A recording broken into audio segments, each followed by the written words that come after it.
नमस्कार, JP news में संजय कुमार कर्ण लेकर आया हूँ जांच पड़ताल की इस कड़ी में आज मेरे साथ मौजूद हैं आप हैं नीरज यादव जी, युवा राजद के प्रदेश महासचिव, और खगड़िया ज़िला में राजद के कद्दावर नेता हैं। जब भी कोई मुद्दा आता है, प्रधानमंत्री का दौरा हो या कोई राजेश वर्मा या डॉक्टर संजीव जी के बीच की वार्तालाप, इस टाइप का जो भी कंटेंट आता है, हम ज़रूर इनके पास आते हैं और बड़ी बेबाक तरीके से अपना राजद का पक्ष रखते हैं। तो आपका बहुत बहुत स्वागत करते हुए आपका पहला सवाल है कि भागलपुर में मोदी जी का दौरा होता है और अतिथि गृह में बिहार के उप मुख्यमंत्री सम्राट चौधरी जी का बयान एकदम वायरल हो रहा है। वीडियो है उनका, ऑडियो वीडियो साथ, और उसमें वो कहते हैं कि तेजस्वी जी का नाम लेने से हम लोग को घाटा हो जाता है।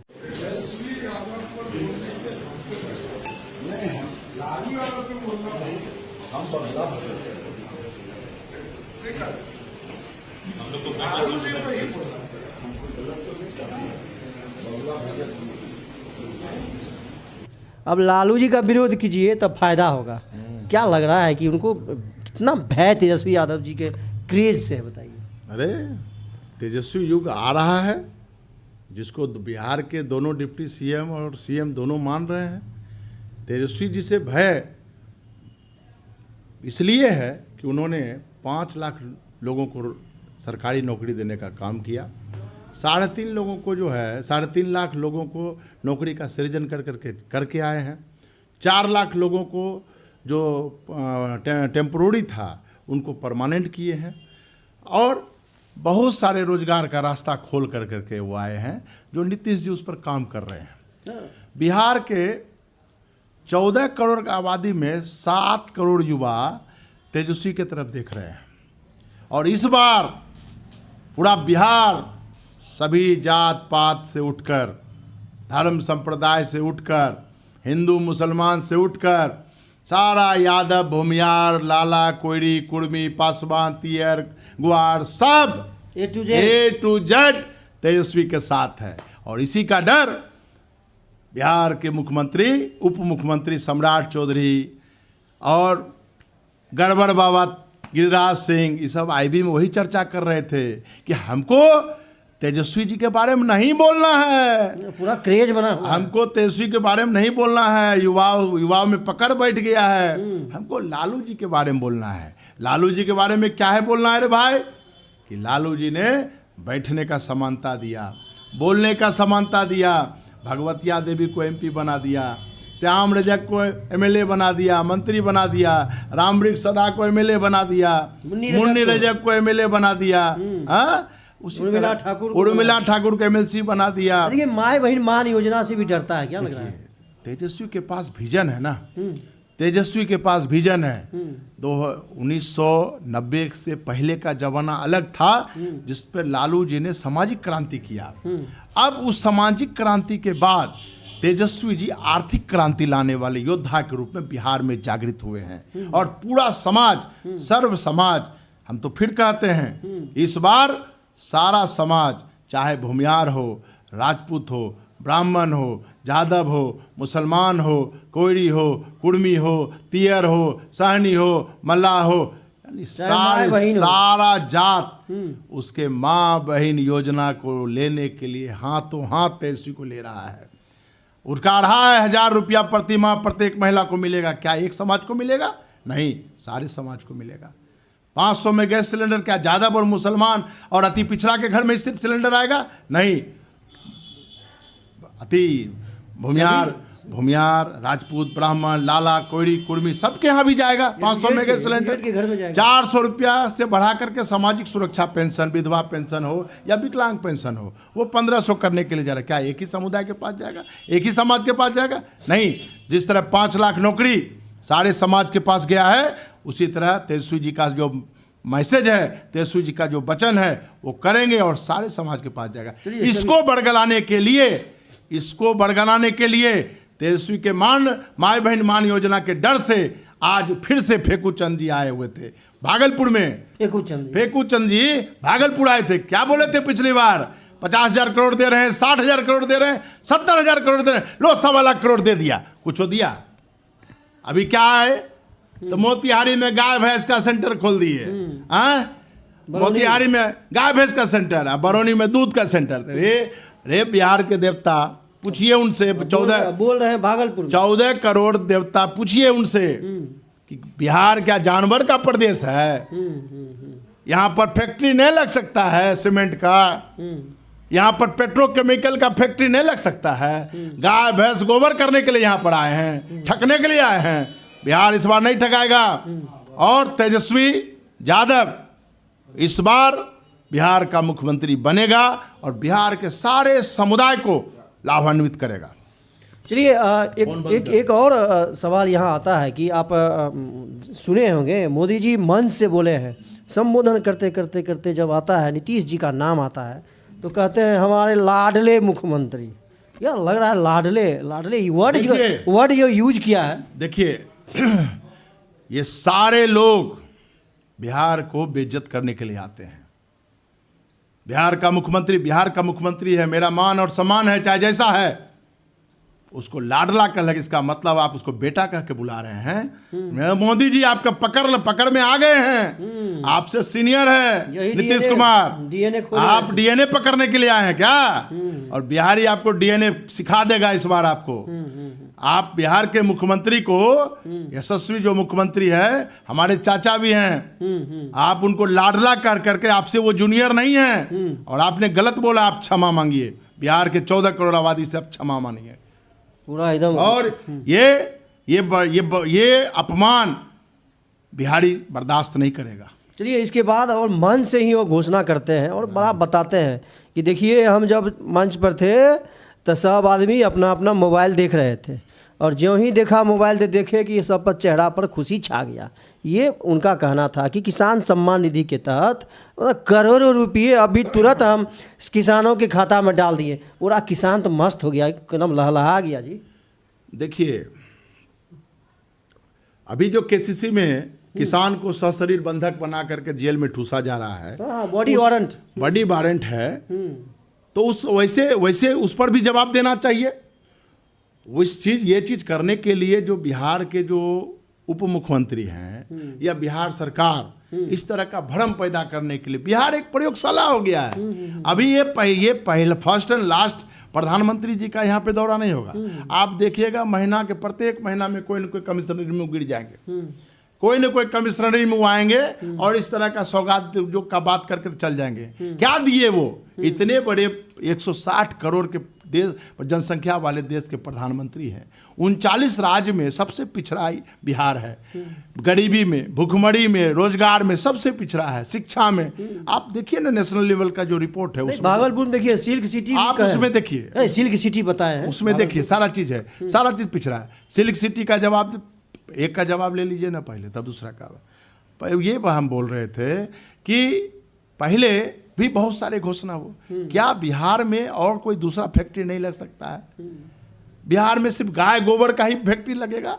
गाय का चारा बनाएंगे मोतिहारी में, यानी गाय बनाएंगे वहां, गाय का सिस्टम कैसे प्रजनन करता है, ठीक। अगर दूध बेचेंगे बरौनी में, दूध का सेंटर। और दूसरा कुछ कोई चीज नहीं बन सकता है बिहार में। सीमेंट नहीं बन सकता है, छड़ नहीं बन सकता है, प्लास्टिक का आइटम नहीं बन सकता है। हमारे यहाँ मकई है बिहार में, ये खगड़िया में मकई का सिस्टम है, पूरे एशिया में 3रा नंबर उत्पादन में है। एक ठो दिया था वो प्रिस्टीन करके है, वो वेयर हाउस में तब्दील हो गया, जाकर के देखिए, उसके बारे में कोई कुछ नहीं। प्रधानमंत्री आते हैं तो क्या हुआ आज मालूम है? पूरे खगड़िया से 14 जिले से भर भर करके बस। ये फंड कहाँ से आता है रे भाई? नहीं, भीड़ बहुत जुटा है। फंड 14 जिला से, आपके बगल के अलौली से, भदास से, बछौता से, सब जगह बस जाता है और जीविका दीदी को जाता है, सबको साड़ी बांटा जाता है। ये सब पैसा कहाँ से आता है? सारा उद्योगपति का नजर बिहार को बेचने पे लगा हुआ है। सारा उद्योगपति सब जो है पागल की तरह कर रहा है। बेसिक बात पर जब आइएगा तो लोग के पास न शिक्षा है, न रोजगार है, लोग 300 रुपया 400 रुपया के लिए भर भर दिन घूम रहा है, लेकिन इस पर किसी का कोई नजर नहीं। दुर्भाग्य है, क्या कीजिएगा, आते हैं गाय गोबर दूध करके चल जाते हैं। कुछ भागलपुर में भी सिल्क सिटी का नाम पहले तो स्मार्ट सिटी बना रहे थे ना, वो कहाँ घुस गया? भागलपुर को स्मार्ट सिटी बना रहे थे, है ना, घोषणा हुआ था ना इनका 2019 से 24 के कार्यकाल में 167 स्मार्ट सिटी का घोषणा हुआ था, जिसमें भागलपुर भी था।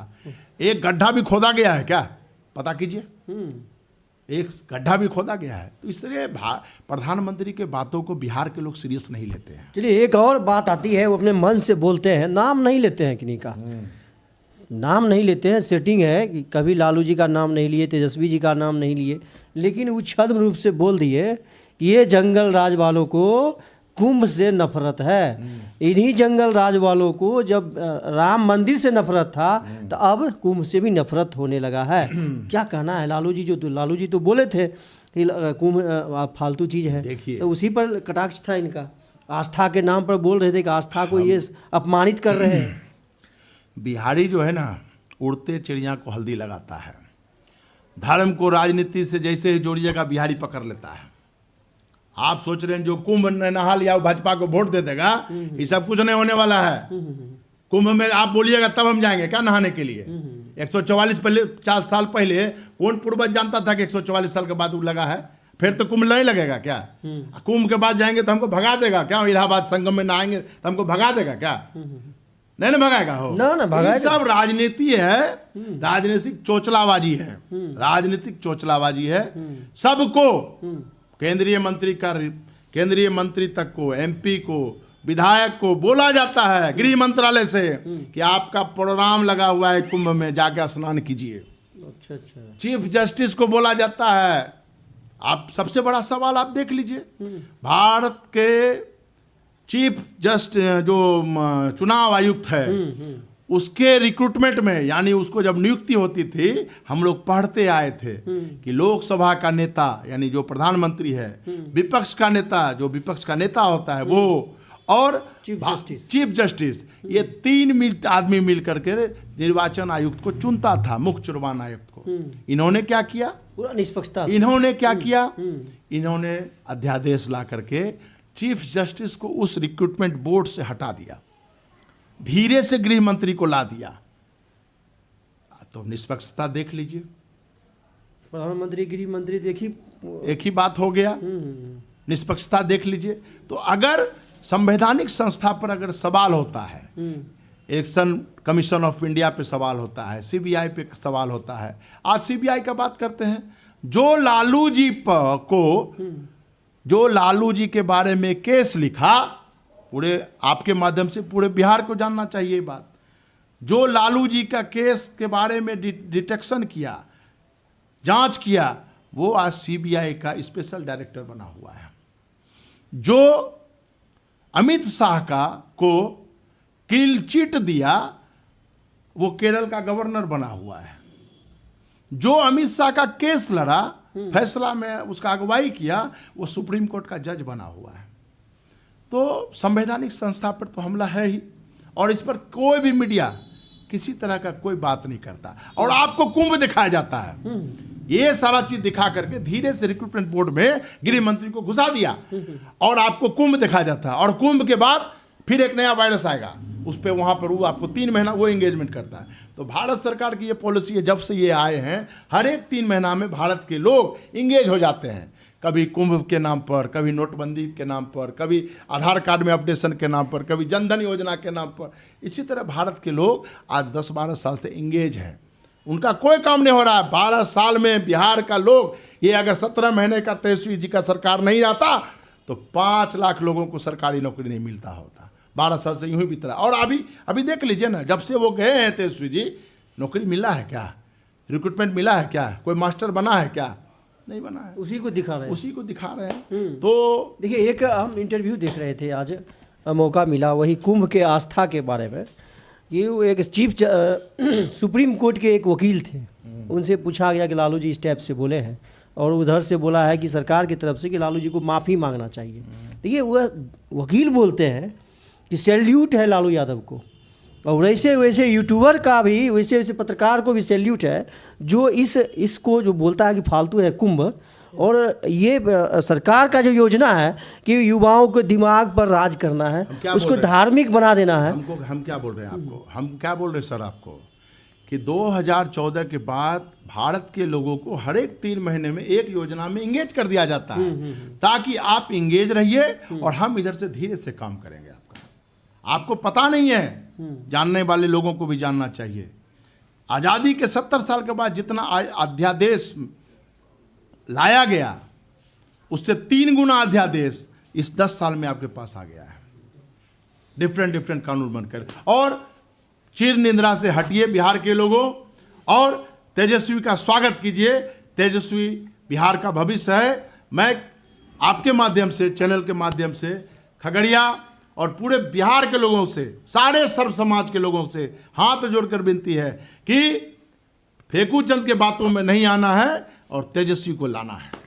चलिए, नीरज यादव जी पूरे बेबाकी तरीके से अपने पक्ष को रखा है तेजस्वी यादव के माँ बहिन मान योजना को भी जिस प्रकार से इन्होंने परिभाषित किया है और युवाओं को रोजगार देने के मुद्दा पर भी जिस प्रकार से तेजस्वी जी की बातों को इन्होंने रखा है, तमाम बातों को। और ख़ास करके जब मोदी जी मन से बोलते हैं लाडला मुख्यमंत्री, ये सारी बातों को जिन्होंने जिस प्रकार, और ये सम्राट चौधरी जिस प्रकार से इन्होंने कहा था कि तेजस्वी के बारे में बोलिएगा तो हमें हानि होता है और लालू जी के बारे में बोलिए, ये तमाम मुद्दों पे हमने बैठ करके बात किया। नीरज जी का फिर से एक बार स्वागत। और यह कंटेंट यदि आपको अच्छा लगता है तो इसको ज़्यादा से ज़्यादा शेयर कीजिए, तमाम बेरोजगारों के पास पहुँचे और इनके माई बहन मान योजना, बेरोजगार को बेरोजगारी दूर करने की बात लोगों तक